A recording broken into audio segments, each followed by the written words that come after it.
I've already watched The Most Radioactive Man.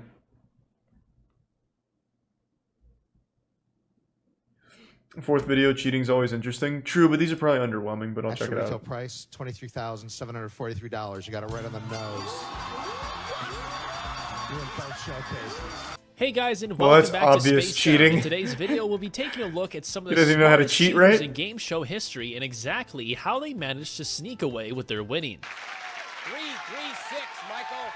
6 spins. Go, he says. Michael's going.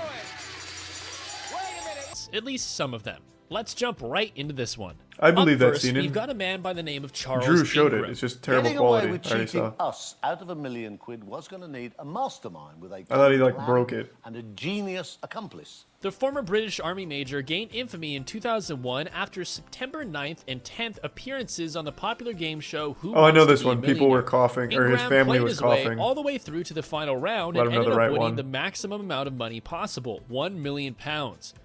But it could be a gigabit. No cost there either. I don't think it's a Megatron. While playing, Ingram would take full advantage of the show's structure, talking out loud to himself and going over each answer multiple times.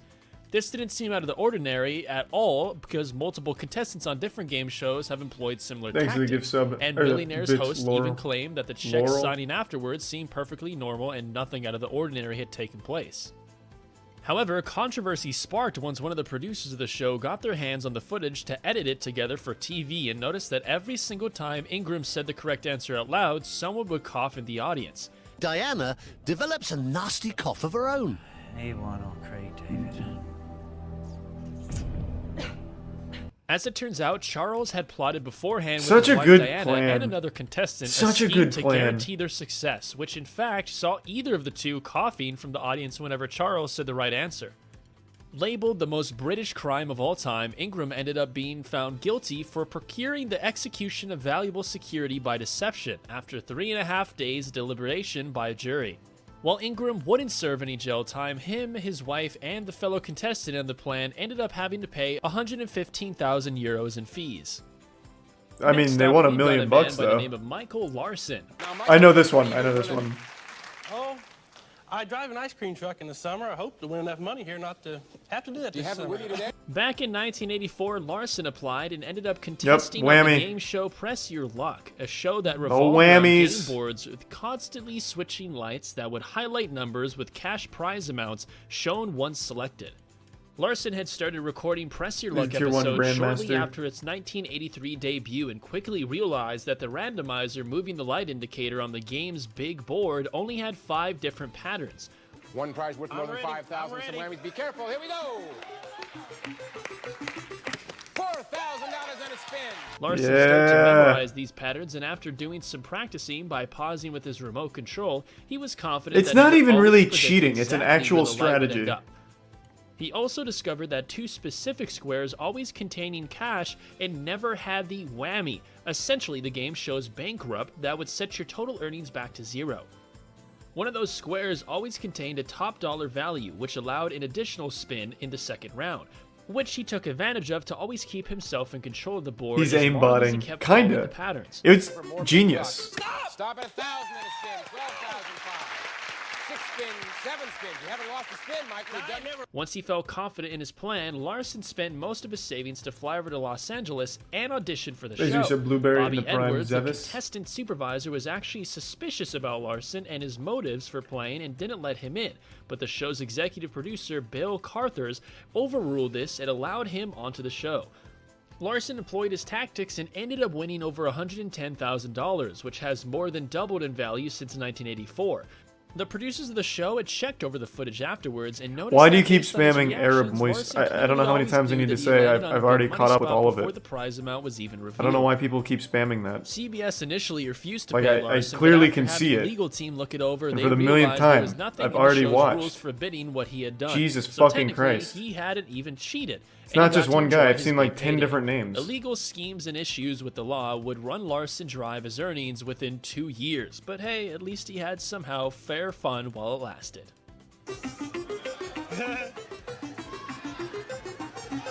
Stop at 750 and a spin. And next up, you guys, we got a Spanish game show by the name of Pasapalabra. I don't know this one, but Michael Larson's a goddamn hero. Sí, Alfredo, en béisbol, entrada in. The game show is well known for bringing in already established celebrities, and for this episode brought in Spanish television Thanks for presenter, Prime, actress, AKA. and model Adriana Abina. Una bendita. Yo ya me planto con una ya experimentado lo que es ser mamá y me parece que es una experiencia muy muy chula. During one of the game show's particular segments where contestants had to try to guess the tune they were listening to, Adriana was doing suspiciously well, all while before people realized she looked down towards her lap before getting the answer right. Did she have her As phone? it turned out, Adriana had her phone open in her lap with Shazam, the app that automatically tells you what song is Wait, playing. what the fuck?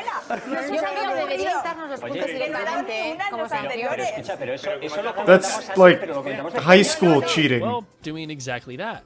This one is admittedly a lot more lighthearted than the other entries on this list, with the Terrible, host joking terrible it off cheating. and even commending Adriana for such a brilliant strategy. Brilliant. And up next comes a man by the name of Charles Van Doren. Names a fermented milk food. At $2,500 a point. The category is boxing. High pressure with big stakes. Way back during the 1950s, one of the most popular game shows was named 21 and features a similar concept still employed today where contestants can keep coming back every episode as long as they continuously win.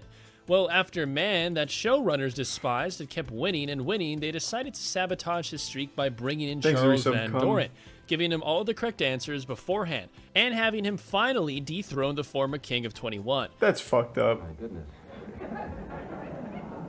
You want me to name the second, third, fourth, fifth wives, and what happened to all of them? The showrunners liked Charles' demeanor and telegenic look so much that they wanted to keep him around on the show and intentionally helped him break the former champion's winning streak. Charles would go on to win every single episode of 21 for 2 entire months, being fed the answers beforehand and ended up winning just shy of 130,000 Wait, in but earnings, which by 2019... Wait, what? What kind of dumb strategy is that? I'm assuming they didn't actually pay him, right? Because otherwise, what problem did you solve? The whole point for bringing him in is so that one guy stops winning so much of your money. But then you get this guy in here and you just let him keep winning your money. I'm assuming they didn't actually pay this fucking guy, right? Because then that's the dumbest plan of all time. Ratings or something? But they already had a win streak from that guy. They hated the other one. Did they not hate him because he was winning that money? I guess he was just like a really unlikable guy. Okay, I mean, I guess that's possible. equates to over $1.1 million. The predetermined streak would be a big success for both parties, as 21 would see the most intrigue and highest ratings in their show that they've ever seen before, while Charles will go down to become the most famous and even make it to the cover of Time magazine in 1957. After having enough living with the lies, however, Charles came out with the truth about being given every correct answer he ever gave on 21 beforehand. You'll have to tell me rather than He divorced her. He did. You're right. Finally, the fifth. The fifth. It's one more. Charles' actions would go on to spark a lot of waves in the game show community, as it soon came out that just about every game show from the 1950s had their own form of corruption or scandal. An unfortunate truth, especially when you hear the quote Charles had given earlier in his string of victories when suspicion over his legitimacy was questioned. It's silly and distressing to think that people don't have more faith in quiz shows. Van Doren retracts his earlier denials of getting any assistance. He admits that he received dramatic coaching and the questions and many of the answers. And finally, you guys, we've got a man by the name of Terry Nees. By the time Terry shows up for that episode of Price is Right, the show's then 38-year history didn't see a single person perfectly guess the price of a showcase. Terry Nees broke that 38-year streak, as he'd be the first man in history to ever correctly guess the exact price of a showcase.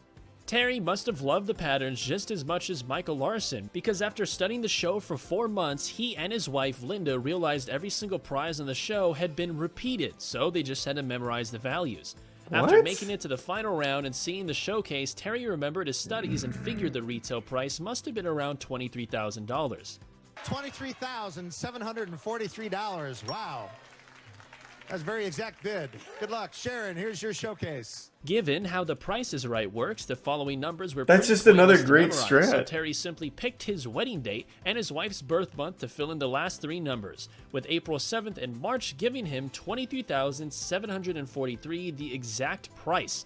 His explanation to Drew Carey afterwards led the show being almost completely changed, with an all-new showcases and prices to ensure this kind of quote-unquote That's cheating this is literally never not happened again. cheating. Although, just like Larson, Terry got to keep his money as no rule banned this method at the time. $3. You got it right on the nose. You in both showcases. Hasn't happened since 72 or 73. Right on the nose. And with that being said, that concludes 5 smartest games. Yeah, I mean, that's just good strat. Like, that's, I mean, if you've enjoyed the video, please God make sure to damn. leave a like. There was like, also comment down. Out of this whole list, there was only 1 cheater, right? Or two. I forgot about the British guy. There's only 2 cheaters. Everyone else just used like an actual strat. Oh, 3, I guess, if you count this goofy one, which I wouldn't really count because it's not like a real game show. Okay, so 3 out of 5 actually. That was interesting, a lot more interesting than I thought. Michael Larson, though, is a really cool story. Like, that is just such a fucking great idea. The guy studied the game by just watching it on his TV and using the pause remote in order to stop it to simulate the button. It's so good. God, his story was cool. I think he had a really sad ending, though. Hold on, I'm gonna look it up real quick. I know we looked this up last time, and I don't remember what it was. But there was something that happened after this. I think they might have like taken his money or something.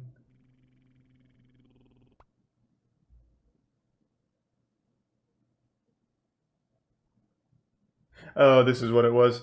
November 1984.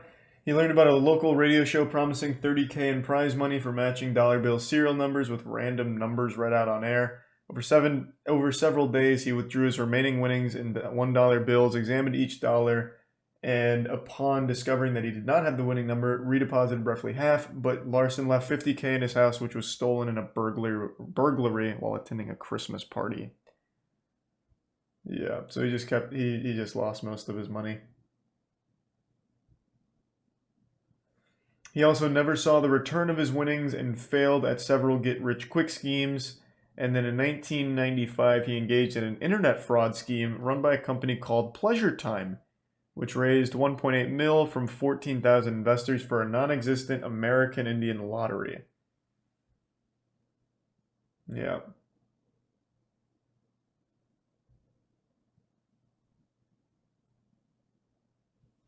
It was tough.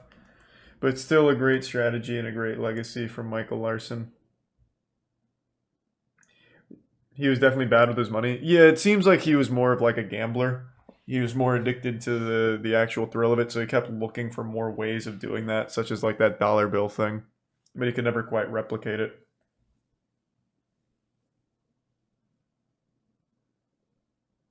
Oh, thank you for that. Thank you, Thief. Sorry, I didn't see that till just now. I was reading that. Thanks for the resub, Agadina and